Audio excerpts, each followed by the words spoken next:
Suite à l'examen du texte. Monsieur le rapporteur. Merci Madame la Présidente, chers collègues. Le plus beau métier du monde, c'est de réunir les hommes avec un grand H, disait Jean Monnet. Suite à ma présence à un colloque sur la médiation scolaire à Saint-Ouen, j'ai reçu récemment le texte d'un jeune médiateur, Loïc, 11 ans, qui nous ouvre un chemin sur comment vivre ensemble d'une manière apaisée. Je vais vous lire son texte. Je vais être médiateur parce que je pense que ma personnalité et mon caractère conviendraient bien à cette responsabilité. En effet, je suis serein, j'aime aider mes camarades, j'aime écouter les autres, je reconnais facilement les émotions et je suis empathique. Je suis réfléchi et je voudrais être médiateur pour tester l'expérience d'être impartial et bien résoudre des problèmes. Dernière information de Loïc, 11 ans, je veux être médiateur parce que le métier que je souhaiterais faire, c'est secrétaire général des Nations Unies, comme par exemple Kofi Annan ou Boutros Ghali. Voilà, chers collègues, le message d'un gamin de 11 ans qui œuvre dans sa classe. Quel beau message à nous, adultes, sur comment faire société. L'écoute, l'empathie, l'expérience et l'impartialité pour résoudre les problèmes. Alors, vous allez me demander pourquoi j'ai voulu obtenir une mission du Premier ministre sur ce sujet. Un soir, j'ai vu un reportage sur un envoyé spécial où une grand-mère, on y avait pris sa maison. Il y avait 2 locataires, un à l'étage, un en rez-de-chaussée. Elle n'arrivait pas à récupérer son domicile. Après avoir appelé les services de l'État du Gard, on m'a dit « Monsieur Vignal, vous votez des lois. Pour l'instant, les gens ont un bail, même s'ils ne payent pas le loyer. On ne peut pas exiger que Mme Garofalo récupère son habitation. » Je me suis déplacé sur place avec un collectif et on a échangé avec les locataires. Le premier à l'étage, on a fait un protocole d'accord, il est parti. Le deuxième, qui s'appelle Axel et qui est toujours en contact, est un gamin perdu. Il avait perdu le permis de conduire, il n'avait plus de boulot, il avait le décès de son papa. Et ce gamin, on l'a accompagné avec un collectif, on a loué un camion, on l'a débarrassé. Et aujourd'hui, il a une entreprise à Lille. Voilà, chers collègues, peut-être aussi comment on peut faire société. Sans procédure onéreuse, sans passer par le tribunal et sans passer par les services de police.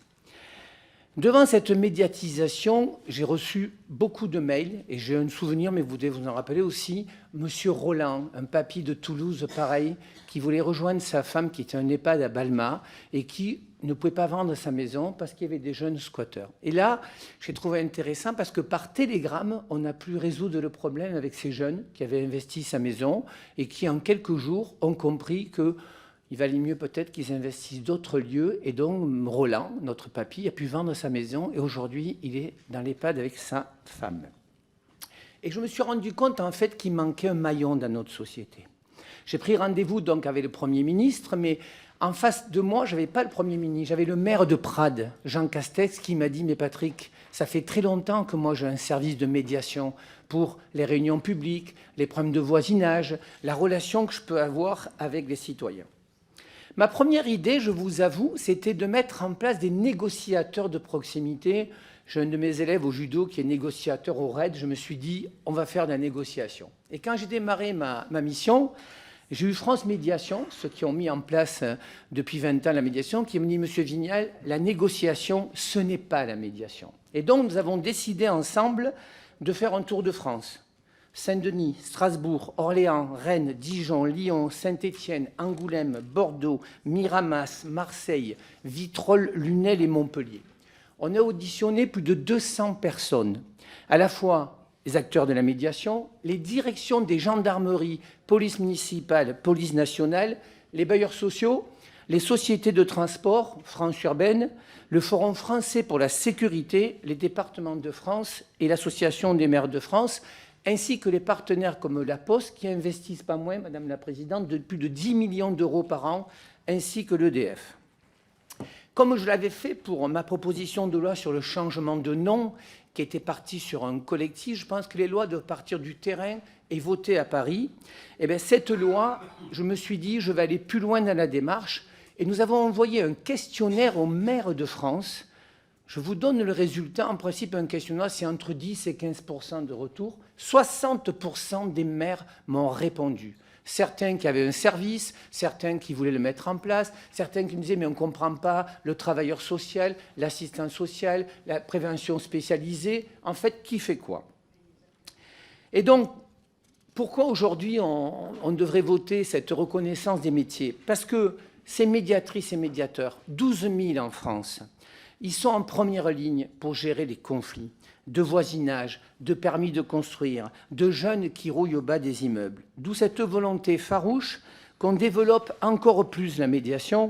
Vous savez, ma dernière visite, j'ai en tête les réflexions de Jackie Lemoine, maire de Divion, qui me disait « Si je n'avais pas mon petit Yacine, médiateur, qui gère la maison des projets avec les habitants, je ne sais pas comment je ferais pour fonctionner. » Donc, chers amis, le constat d'aujourd'hui est que le secteur de la médiation sociale a commencé à se professionnaliser, mais on ne va pas assez loin. Il reste encore beaucoup trop de médiateurs qui sont peu ou pas formés et surtout embauchés par des contrats précaires.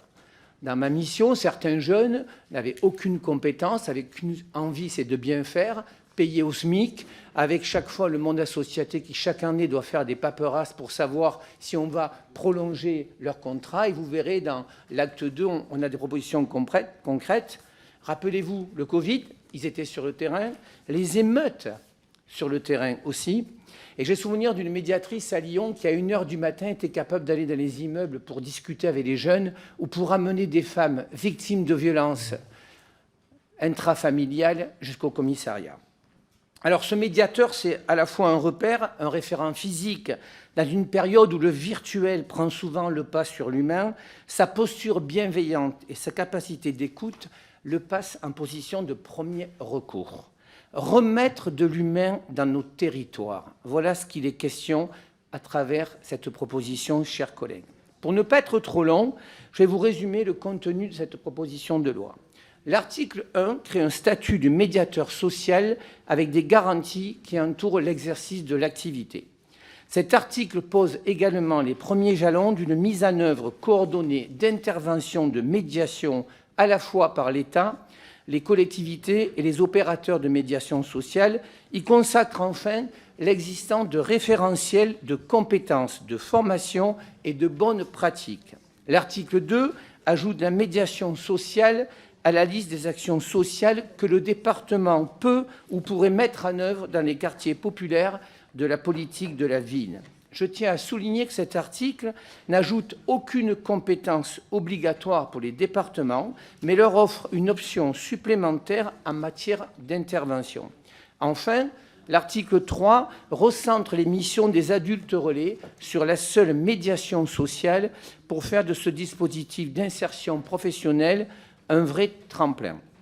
Pour conclure, chers collègues, je vais à la fois remercier ceux d'entre vous qui ont co-signé cette proposition de loi partisane. Vous êtes plus de 252.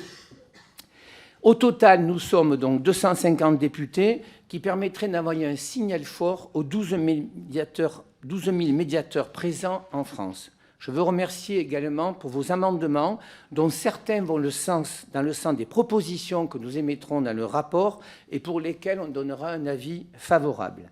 Nous allons pouvoir ce matin en discuter. Nous avons une 50aine d'amendements et l'objectif de la commission, c'est de pouvoir vous répondre au plus près. Je voudrais remercier également l'administratrice de l'Assemblée et Kenza, sa stagiaire, ainsi que mon équipe qui m'accompagne. Je vous remercie, Madame la Présidente. Merci beaucoup, Monsieur le rapporteur.